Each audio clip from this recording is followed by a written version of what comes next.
Okay, तो सबसे पहले जैसे कि देखो ये मैंने पाइथन चला दिया। अब मैं लिख सकता हूँ यहाँ पे प्रिंट हेलो। तो ये हमारा पाइथन रन कर रहा है और इसे एक्सिट करने के लिए हमें कुछ नहीं एक्सिट लिखना पड़ता है, एक्सिट फंक्शन। ये हम लोग बाहर आ गए। तो सबसे पहले हमें एक पैकेज में इंस्टॉल करना पड़ेगा, या फिर मॉड्यूल भी बोल सकते हो आप उसे। वो है वर्चुअल एनवायरनमेंट। ये बस इसको एंटर मार दो और ये यहाँ पे इंस्टॉल करना शुरू कर देगा। तो देखो ये हो रहा है, धीरे धीरे धीरे धीरे इंस्टॉल होता है। मतलब देखो कितने टाइम में होता है ये इंस्टॉल एंड सब। ठीक है, तो ये आई गेस यहाँ पे हो चुका शायद। अ, चल रहा है, ज़्यादा बड़ा डाउनलोड नहीं है, लगता है मेरा इंटरनेट थोड़ा स्लो है। कोई बात नहीं, ठीक है। और मैं चाहूँगा कि मैंने जितनी भी चीज़ें कही हैं वो आप लोग ध्यान से सुने, ठीक है।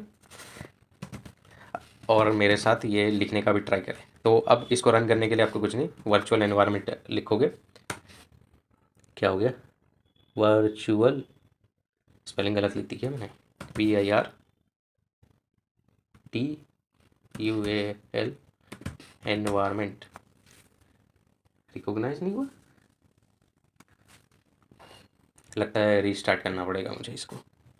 एक बार रीस्टार्ट करता हूँ मैं। हेलो एवरीवन, आप सभी का फिर से स्वागत है आज की न्यू पाइथन वीडियो में। तो आज हम लोग पढ़ने वाले हैं वर्चुअल एनवायरनमेंट्स के बारे में। तो सबसे पहले मैं एक फ़ाइल बना लेता हूँ, यहाँ पे एक न्यू फाइल जिसमें हम लोग लिख लेते हैं अपना एनवायरमेंट्स।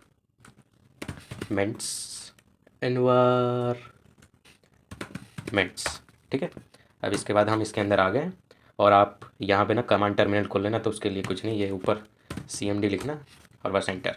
तो ये इसमें ओपन कर देता है। अब सबसे पहले मैं आपको बताना चाहूँगा कि वर्चुअल एनवायरनमेंट का इस्तेमाल क्या है। तो लेट सपोज़ कि जैसे ना पाइथन एक अच्छी खासी लैंग्वेज है, तो मतलब इसका बहुत ज़्यादा वाइड केस एप्लीकेशन है। तो इसका यूज़ ना आपका वेब डेवलपमेंट में भी आता है। वेब डेवलपमेंट मतलब आपको वेबसाइट बनानी है, तो आप ना पाइथन को एज अ बैकएंड यूज़ करके बना सकते हैं। इसके लिए ना पाइथन में एक मॉड्यूल है जो है फ्लास्क। वो एक एक्सटर्नल मॉड्यूल है, तो उसको हम पिप से इंस्टॉल करवाते हैं। तो उसकी मदद से ये होता है। तो सिंस जब भी हम कोई प्रोजेक्ट बनाते हैं, मतलब वो काफ़ी हैवी प्रोजेक्ट होता है, उसमें मल्टीपल डिफ काइंड की चीज़ें हो रही होती हैं, तो उसमें बहुत ही अलग अलग टाइप के मॉड्यूल्स यूज़ करे जाते हैं।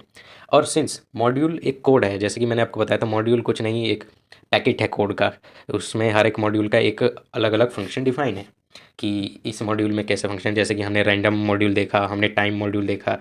तो ऐसे ही करके हर मॉड्यूल में फंक्शंस पहले से डिफाइन है। तो जो भी प्रोग्रामर उसे लिखता है, डेवलपर जो भी बंदा मॉड्यूल लिखता है, वो ना उसके ना वर्जन बनाता है। तो वर्जन से ना वो ट्रैक रखता है कि देखो मैंने पहले वर्जन में ये चीज़ें लिखी थी, सेकंड वाले में थोड़ी और चीज़ें ऐड करी, थर्ड वाले में मैंने पहले जो लिख रखा था फर्स्ट वर्जन में उसमें से कुछ चीज़ें डिलीट मार दी। तो ऐसे करके वो अपडेट करता रहता है। और उसमें अपडेशन में ना हम लोग ज़्यादातर ऐसे लिखते हैं 1.1.0, ऐसे करके।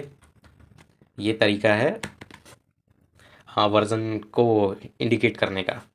ठीक है, तो इसमें ये जो फर्स्ट बिट रहती है, ये दिखाती है कि बहुत बड़ा चेंज आया है। जो मॉड्यूल पहले था और जो अभी है ना, उसमें बहुत बड़ा चेंज है। फर्स्ट वाले में कहता है चेंजेस है, पर इतने नहीं है कि आपको कोई दिक्कत आएगी। और ये जो लास्ट प्लेस पे जो डिजिट होती है, इससे कुछ फ़र्क नहीं पड़ता। ये हल्का फुल्का छोटा सा बग है, बग वग है, उसको ठीक किया गया है। तो ठीक है, तो आपको समझ आ गया कि मॉड्यूल क्या होते हैं और वर्जन क्या होते हैं। तो अब इसमें यह है कि वर्चुअल एनवायरनमेंट क्या करता है, ये ना हमारे लिए एक पाइथन की कॉपी बनाएगा। जो आपके सिस्टम में प्रेजेंट होगी ना पाइथन, उसकी एक कॉपी बनाएगा। कॉपी बनाएगा किससे, क्या मतलब है? लेट सपोज कि आपके पास ना एक फाइल है, ठीक है, आपने उसमें कुछ काम किया है। अब आप चाहते हैं कि मैं इसमें ना कुछ रफ वर्क करूं, लेकिन ना मेरे पास ये फाइल ना ऐसी रहनी चाहिए। तो आप क्या करोगे? आप यही करोगे कि उसकी एक फ़ोटोकॉपी निकलवाओगे, फाइल नई बन गई। अब जो फ़ोटोकॉपी निकलवाई थी, आप उसमें जो भी एक को एक्स्ट्रा काम करना होगा वो होगा। और उसका उस जो मेन फाइल है उससे कोई लेना देना नहीं। और जो भी आप काम करेंगे वो आपका जो कॉपी है वाली फाइल है उसी में रहेगा। तो यही काम ना हमारा वर्चुअल एनवायरनमेंट करता है। वर्चुअल एनवायरनमेंट हमें एक कॉपी ला के देता है। ये हमें कॉपी दे देगा हमारे पाइथन का, पाइथन और उसके बिल्ट इन मॉड्यूल्स का। वो हमें दे देगा ये एक कॉपी बना के दे देगा। एंड उसके अंदर फिर हम चाहे तो एक्स्ट्रा और मॉड्यूल से इंपोर्ट कर सकते हैं। और ये ना पूरा रिकॉर्ड रखता है। जिससे ये होगा कि लेट्स, जैसे कि मैंने बताया कि वो हर वर्जन पे कुछ ना कुछ चेंजेस आते हैं मॉड्यूल में। तो लेट्स सपोज़ कि मैंने कुछ बनाया था जो कि चलता था 2.1.0 वर्जन पे, लेकिन अब करंट 1 साल 2 साल बाद उसी मॉड्यूल का 4.1.0 वर्जन आ गया, तो अब वो तो चलेगा ही नहीं, क्योंकि हो सकता है कि मैंने जो फंक्शंस यूज़ करे हों अपने वाले टाइम में 2.1.0 वर्जन में, वो अब इसमें है ही नहीं, तो क्या करेंगे लोग। तो इसीलिए आपको उसका ना रिकॉर्ड रखना पड़ता है हमें कि हम कौन से वर्जन का मॉड्यूल यूज़ कर रहे हैं, और उसी का रिकॉर्ड रखने में हमारी हेल्प करता है ये वर्चुअल एनवायरनमेंट। और एक और चीज़ है जो कि है requirements dot T x T. फिलहाल हम उसकी बात इस वीडियो में नहीं करेंगे, नेक्स्ट वीडियो में बात करेंगे। तो सबसे पहले मैं आपको दिखाता हूँ कि वर्चुअल एनवायरनमेंट को हम लोग यूज़ कैसे करते हैं। तो लेट्स सपोज ये हमने सी एम डी खोल ली थी, तो मैं इसे जूम कर देता हूँ। ये जूम पता नहीं कैसे होती है।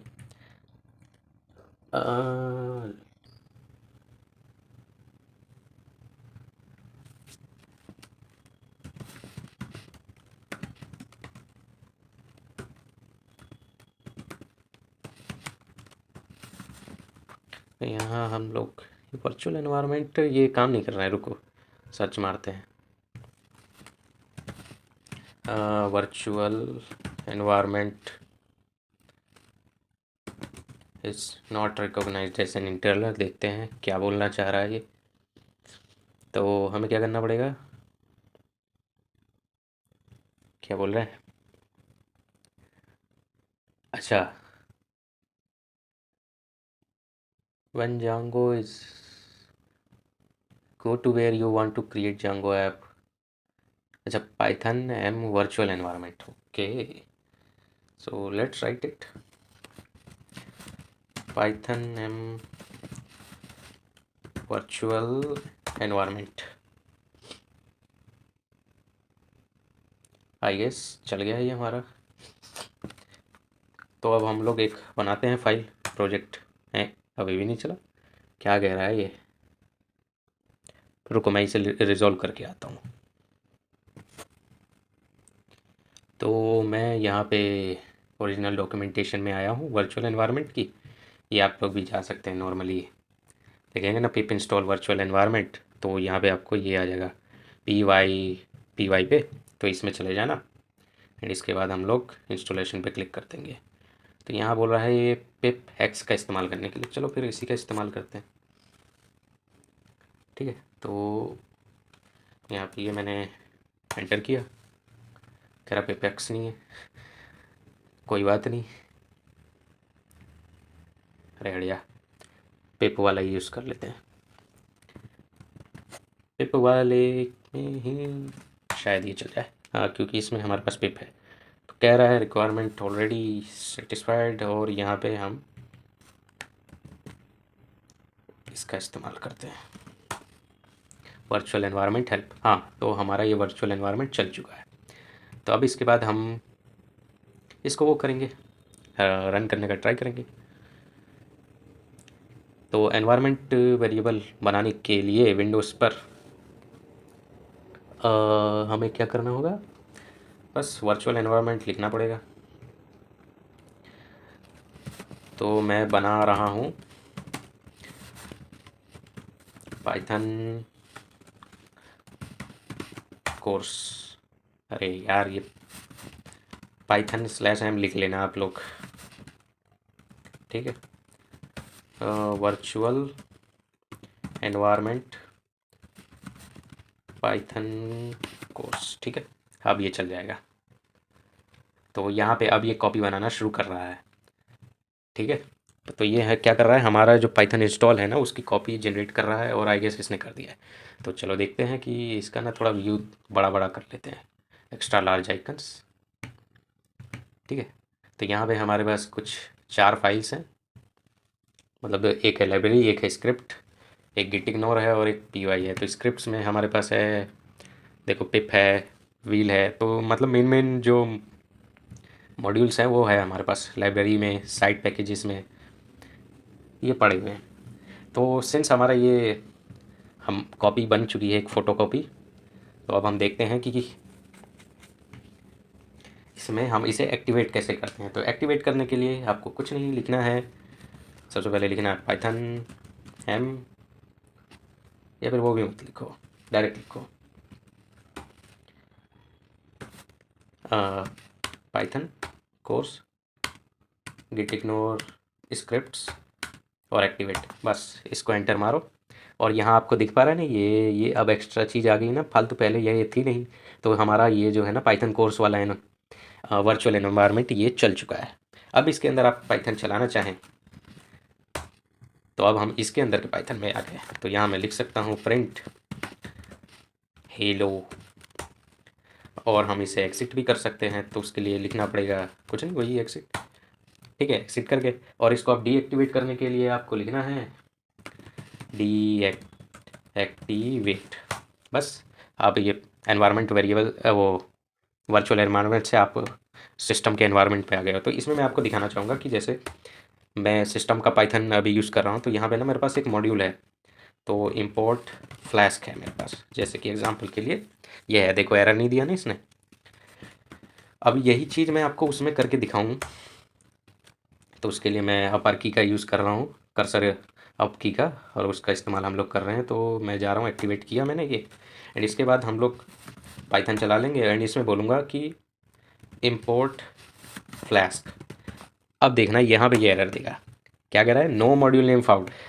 तो देखो है तो दोनों के दोनों सेम सिस्टम में, लेकिन यहाँ पे फ्लैस्क क्यों नहीं मैं यूज़ कर पा रहा हूँ जबकि मेरे मेन सिस्टम में है वो। तो उसका कारण वही है कि हमने जब कॉपी बनाई तो हमने सिर्फ बिल्ट इन मॉड्यूल्स जो कि उसके अंदर होते हैं ना उसका इस्तेमाल किया। तो जैसे इसमें एक रैंडम वाला जो बिल्ट इन होता है वो आप इस्तेमाल कर सकते हो। तो यहाँ हमने रैंडम को इंपोर्ट किया तो वो हो गया इंपोर्ट, लेकिन आप फ्लैस्क का इस्तेमाल नहीं कर सकते जो कि बिल्ट इन नहीं है, ठीक है। तो ऐसे करके ये होता है। अब इसके बाद ना आप वैसे तो पैकेजेस हम इंस्टॉल भी करवा सकते हैं, तो मैं एक sklearn ना इसमें इंस्टॉल करवाता हूँ। क्या हो गया, अच्छा ये है, मैं पाइथन में इंस्टॉल करवा रहा हूँ, पाइथन में हम लोग नहीं कर सकते, मतलब पाइथन से मेरा मतलब वो नहीं है, वर्चुअल एनवायरनमेंट में हमें इंस्टॉल करना होता है ना कि उसमें, ठीक है। तो यहाँ पे मैं कर रहा हूँ पिप इंस्टॉल sklearn, ठीक है। अब ये इंस्टॉल होना शुरू हो जाएगा हमारे वर्चुअल एनवायरनमेंट में, ठीक है। तो ये हो रहा है, हो रहा है, और ये हो गया। कुछ वैसे तो प्रॉब्लम आई है शायद, preparing metadata error 18 lines of output. अच्छा एसके लर्न अब ख़राब हो गया है, उसकी जगह ये बोल रहा है कि स्काई किट लर्न यूज़ कर लो आप। तो मैं कह रहा ठीक है यार, हमें उसमें भी कोई दिक्कत नहीं, वही हम इंस्टॉल करवा देते हैं। तो ये हमारा स्काई किट इंस्टॉल होते हुए चल रही है, बहुत तेज़ इंटरनेट है, इतना भी तेज़ नहीं है, कम ही है मेरा इंटरनेट, वो मैं बस बहा रहा हूँ इंटरनेट, कोई प्रॉब्लम नहीं है उसकी, ठीक है। तो ये अभी कर रहा है, साइकिट लर्न हो रहा है, ठीक है। तो मैं आपको एक रिकैप फिर से दिलवाता हूँ कि आपको ये सेटअप करने के लिए क्या करना पड़ेगा। सबसे पहले आपको लिखना पड़ेगा python/m, और लिखना मतलब देखो ये रहा कोड। तो आपको कुछ नहीं, आ जाना है यहीं पे और यहाँ से ये उठा लेना है। पिप आपके अंदर आपके सिस्टम में जब आप पाइथन इंस्टॉल करते हो तो वो बिल्ट इन आता है। तो आपको लिखना python/m, उसके बाद लिखना पिप इंस्टॉल / यूज़र वर्चुअल एनवायरनमेंट, ठीक। तो इससे आपके सिस्टम में वर्चुअल एनवायरनमेंट इंस्टॉल हो जाएगा। अब इसके बाद यूज़र गाइड की तरफ मत जाओ, छोड़ो। अब आपको अगर ये बनाना है, मतलब एक वर्चुअल एनवायरनमेंट क्रिएट करना है, तो उसके लिए लिखना है python/m, एंड उसके बाद लिखना है वर्चुअल एनवायरनमेंट, और फिर आप जो भी नाम देना चाहते हैं उस वर्चुअल एनवायरनमेंट को वो दे सकते हैं, ठीक है। एंड उसके बाद वो एक्टिवेट करवाने के लिए वर्चुअल एनवायरनमेंट का जो नाम आपने सेलेक्ट किया वो /script/activate, और वो आपका एक्टिवेट हो जाएगा। अब इसमें ना एक और है, जैसे कि अभी हम इससे बाहर निकलते हैं, तो उसके लिए हमें लिखना है डीएक्टिवेट, ठीक है। और ये हम लोग वापस आ गए। ये कभी कभी ना एरर देता है आपको जब आप नॉर्मली एक्टिवेट करने जाओगे ना, जैसे ये वाली कमांड मैं रन करूँगा पाइथन कोर्स स्क्रिप्ट एक्टिवेट, तो इसमें ना कभी कदार ना एरर देता है। तो उसके लिए आपको कुछ नहीं करना है, CMD को ही एज एन एडमिनिस्ट्रेटर ऑन कर लेना, ठीक है। एंड यहाँ पे बोल देना सेट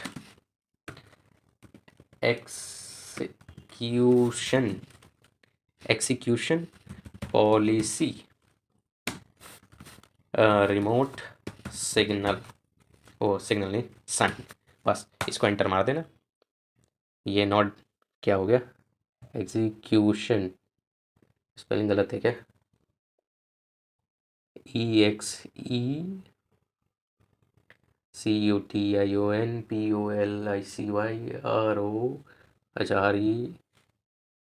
रिमोट साइन। अच्छा, ये एनवायरनमेंट पे वेरिएबल शायद सेट नहीं है, कोई बात नहीं। तो आपके में ना यही आएगा एरर, तो उसमें आप ये लाइन लिख देंगे तो आपका चल जाएगा, मतलब फिर आप इसको ना ऑन कर सकते हैं। वैसे वो एरर मुश्किल ही आता है, मेरे हिसाब से आपको चल जाना चाहिए ऐसी। तो हम लोग फिर से आ गए यहाँ पाइथन कोर्स के वर्चुअल एनवायरनमेंट में। अब मैं यहाँ पे पाइथन को रन करता हूँ। अब देखना, मैं पिप नहीं, इम्पोर्ट एसके कौन सा हमने करा था, साइकिट लर्न। तो कहाँ चला गया ये, साइकिट लर्न,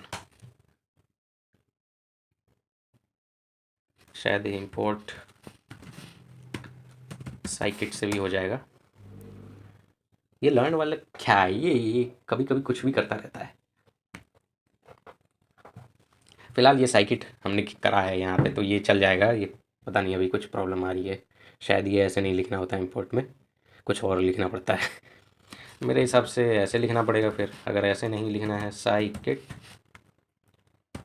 कैपिटल कैमल के का इस्तेमाल करना पड़ेगा, और क्या करना पड़ेगा, छोड़ो ये ऐसी है, मैं देखूंगा क्या करना है इसमें। तो आई होप आप लोगों को वर्चुअल एनवायरनमेंट सेटअप कैसे करते हैं ये आपको पूरा अच्छे से समझ आ चुका होगा, ठीक है। तो आज के लिए बस इतना ही, मिलता हूँ मैं आपसे नेक्स्ट वीडियो में। सी या बाय।